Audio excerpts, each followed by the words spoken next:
Hey guys, I'm back. I'm Samantha and I'm a therapist and I'm creating a video every day for a year. And this video 364 of 365. Thank you so much for being here with me. And I can't believe this is 364. Oh my gosh. Well, what's funny is this is 364 times 2. I just did the video and something happened to it. It got corrupted or I don't know what the heck happened. And I was like, I'm just going to do it again. So here we are again. So I was like, well, maybe that one just wasn't it, you know? So I was like, let's just start over.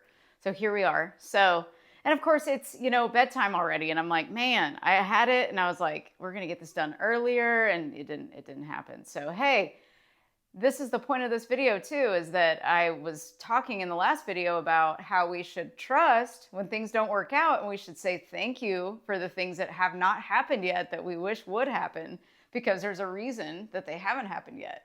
So think of it that way. Like, you're not ready for what you want if you don't have what you want.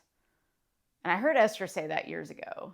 And I was like, yeah, that's so true, isn't it? I couldn't put it in my mind. Like, I couldn't put it together fully in my mind at the time. I was like, but I am ready. I am ready.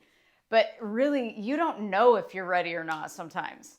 And I remember Esther also saying, if it's not a hell yes, it's a hell no. So that's always stuck with me too. It's like, we think we're ready, but really, we might need something else to happen before that other thing happens. Or we might need to become different before we get what we think we want.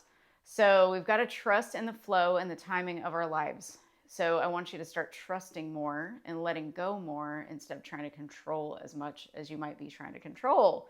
We have a habit of doing that, and it's just a habit. And I don't think we were put here to be stressed and suffer. So, and everything we think is, can cause us suffering or not. It can cause us to feel great or not. And so we get to decide what we think about. And we just have to be aware of that, because no one teaches us this. So we have to learn on our own that we can tell our brains what we want it to think. And it doesn't know what's true or false. So it's like, man, let's just think about anything we want. Use your imagination as a tool. It's been given to you for use. And we've got to use it properly and use it for good instead of bad for ourselves. And so you can use it all the time. You can go up in there and kind of play around and fantasize and think of things that you want, and just know that you're imagining all day long anyway. So you might as well imagine some things that you like. So I just was thinking about that today, how I'm so thankful that the things that I thought I wanted in the timing that I wanted them did not happen, because I wasn't ready.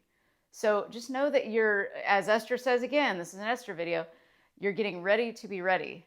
So just enjoy that. You're getting ready to be ready. Enjoy the process. I think we came here to experience the process, not so much everything that we have. We enjoy those things, but it's the process of becoming the person. So that really solidified in my head about how, like, we're becoming something all the time. We never stop becoming. We're never just like, I've become, and that's it. We're never like done. There's always more. So, and there's only the now moment. It's a now eternal moment that never goes anywhere. We're just right here, right now. And all you have to think about is right now. And it's like, right now, how am I feeling? And how do I want to continue feeling? And it's like, concentrate on that one moment and keep that one moment, that state you're in, going for as long as possible. Esther talks about that too, how it's like you hold a state, you hold the feeling of having something, or just like feeling 1% better on her emotional guidance scale. It's like, let's think a better feeling thought for so long that we just remain there. And it's kind of nice to be there instead of in the other there where we might have come from. So keep that in mind, that you can think anything you want. And you can have anything you want. You can be anything you want. You can do anything you want. It just takes some practice and getting away. Oh yeah, I was talking about what is itis in the last one too. That was a good part. I don't remember exactly what I said, but it's like, what do you do when you have what is itis? That's like, I look at it like emotional inflammation. It's terrible. Like, we don't want any kind of inflammation in our lives. So anytime you're looking at what is, you've got to tell yourself, okay, this is a disease. I'm in this epidemic of seeing what is and trusting it so much that I don't trust myself. And so we've got to acknowledge the issue first. Like, I am noticing something that I don't like, and I'm feeling a way that I don't like. So you first acknowledge it, right? You got to be aware of it, because if you're not aware of it, it's just this addiction that you can never break. So you have to talk to yourself like that. I see what I'm doing, and now if I do it again, I'm choosing to do it.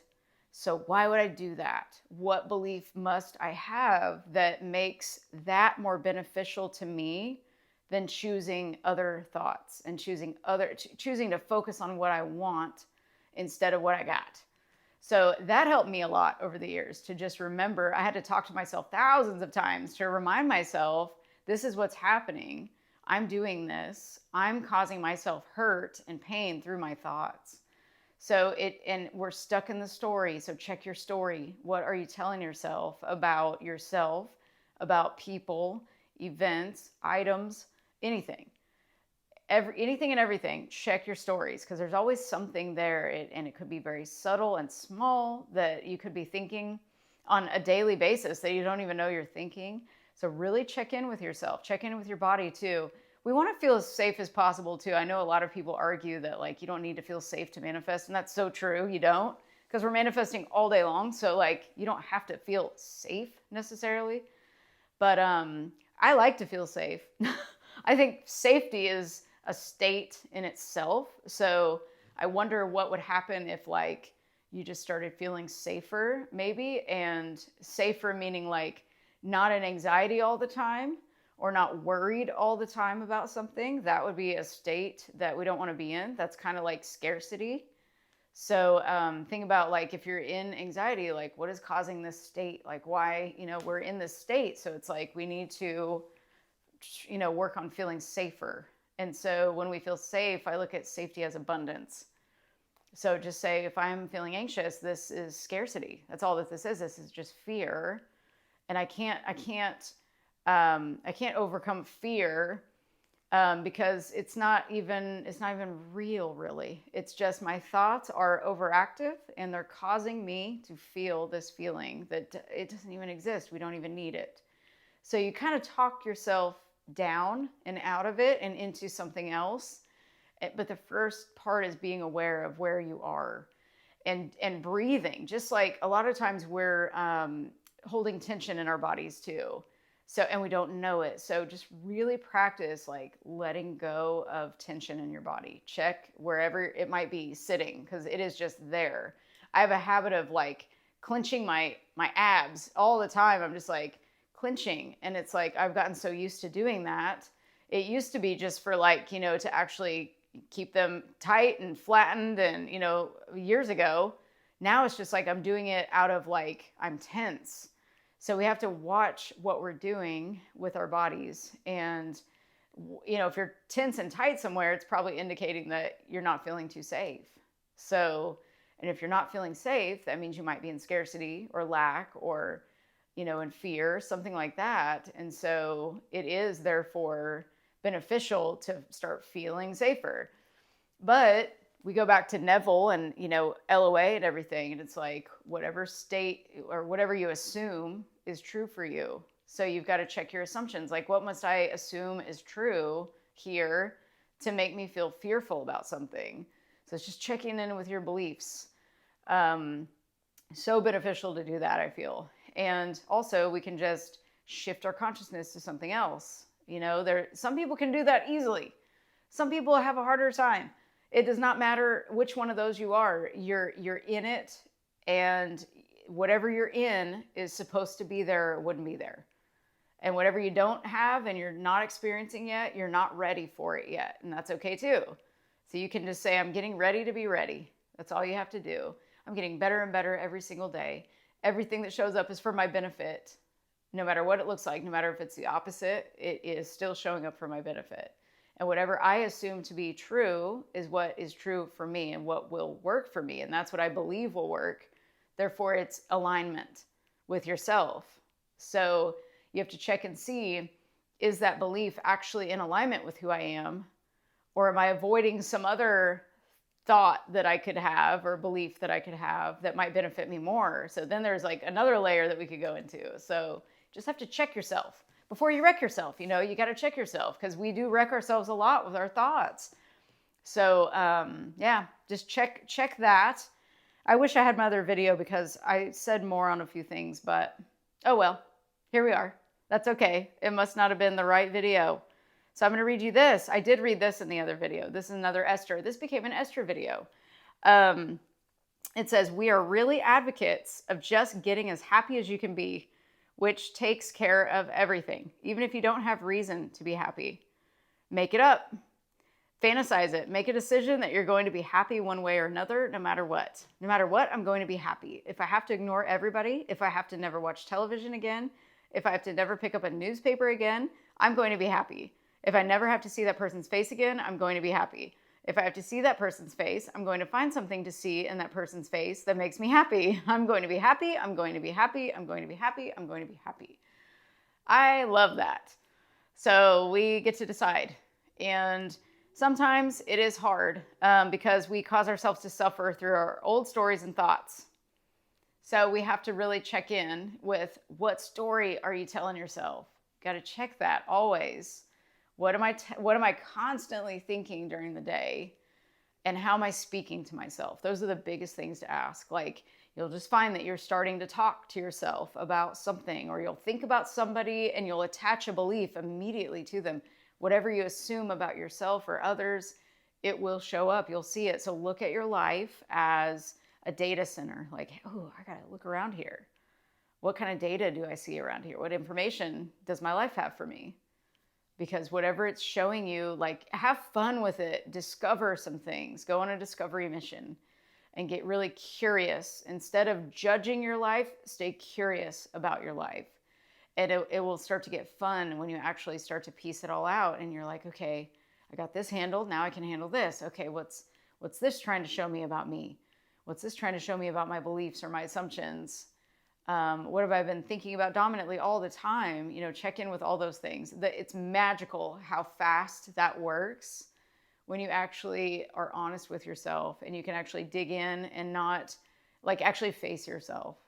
I think a lot of people have trouble facing themselves. It's not scary, I promise. It's so simple. We just have to get curious and have fun with doing that, because there's so much better coming for you when you face yourself. So really look in the mirror and start talking to yourself really nicely. Like I say in all the videos, it's like I say, you are so loved. Pass that on to somebody who needs to hear it, which is mostly you probably. So give it to yourself. Give yourself what you are needing from others first. Give that to yourself first. It will start showing up externally, of course, but we're with ourselves 24/7.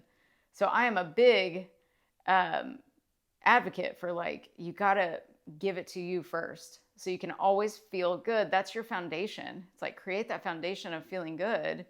And then you're like, you're off to the races. You're great. You're doing great. And then all of a sudden things just pop up out of nowhere, but it's not out of nowhere, as we know.